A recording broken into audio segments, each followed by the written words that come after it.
My name is Marion Deuchars. I'm an illustrator author, and I'm here to answer 3 questions that have been asked of me. So the first one is, what is the first piece of graphic design that I noticed?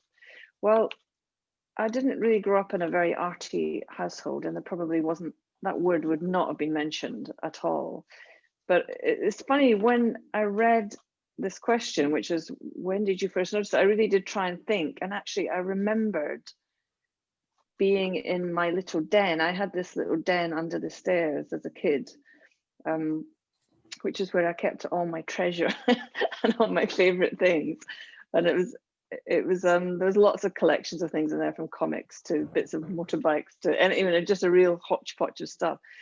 And in that was a book, and don't ask me where it came from because I have no idea where it came from, but it was more than likely, I'm not even 100% it was this actual book, but when I saw the book in the future, it just took me back to that little cupboard under the stairs. So it was the Ivan Chermayeff and Tom Giesmar book, which is Moving Words.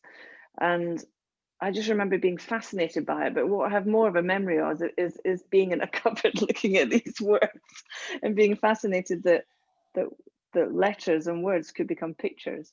So I think that is my very first memory of what I suppose you would call, in brackets, graphic design.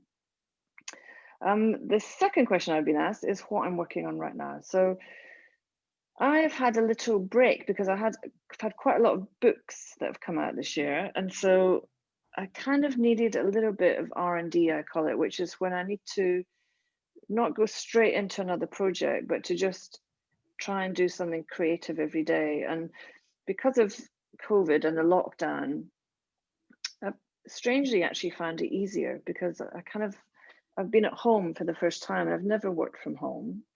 And in a sense, any change, I realize, as an artist is a good thing. And so for the first time in my life, I'm working in a domestic setting, and I'm getting very distracted by making bread and kimchi and collecting slowberries outside and damsons. But it's things I've never ever really given myself time to do before.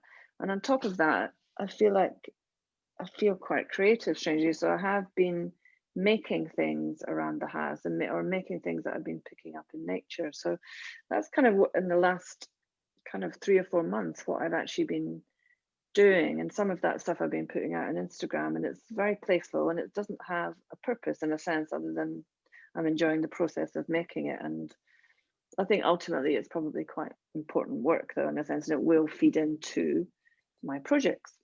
So I do have a couple of books on the horizon I'm meant to be working on, and I've just started to kind of just think about those things. Luckily, one of those books is about nature, and so it kind of ties in, and that was kind of coincidental, but I'm sure somehow that R&D, research and development, I've been doing over the last few months will seep its way into a live commercial project. So the last question I've been asked is one sentence for young creatives starting in the industry. That's a very, very hard question, but I'll give you the advice that I have to give to myself almost every day. And that is to make more and look less. So I find I get very distracted by what's going on in social media. Sometimes it makes me feel a bit rubbish, and sometimes I get really inspired by it. But I just find if you're making more than you're looking, it actually really helps. So just, I have kids, and I've always given them screen time limits, and I hope they're not going to listen to this because they're embarrassed by it. But I actually have my own screen time limits. Everything does turn off at a certain time, and I have to do it. Otherwise, I think I would be like the same as everyone else, completely addicted. So don't be scared to use screen time limits as well. That's what I'd say on adults, not just for children. So that's all. Thank you.